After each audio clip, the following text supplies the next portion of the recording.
அவருடைய நாமத்தின் மேல் விசுவாசம் உள்ளவர்களாய் அவரை ஏற்றுக்கொண்டவர்கள் எத்தனை பேர்களோ அத்தனை பேர்களும் தேவனுடைய பிள்ளைகளாகும்படி அவர்களுக்கு அதிகாரம் கொடுத்தார்.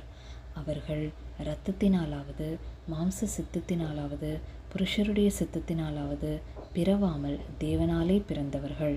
அந்த வார்த்தை மாம்சமாகி கிருபையினாலும் சத்தியத்தினாலும் நிறைந்தவராய் நமக்குள்ளே வாசம் பண்ணினார். அவருடைய மகிமையை கண்டோம். அது பிதாவுக்கு ஒரே பேரானவருடைய மகிமைக்கு ஏற்ற மகிமையாகவே இருந்தது. யோவான் அவரை குறித்து சாட்சி கொடுத்து, எனக்கு பின் வருகிறவர் எனக்கு முன்னிருந்தவர், ஆகையால் அவர் என்னிலும் மேன்மையுள்ளவர் என்று நான் சொல்லியிருந்தேனே, அவர் இவர்தான் என்று சத்தமிட்டு கூறினான். அவருடைய பரிபூரணத்தினால் நாம் எல்லாரும் கிருபையின் மேல் கிருபை பெற்றோம். எப்படியெனில் நியாயப்பிரமாணம் மோசேயின் மூலமாய்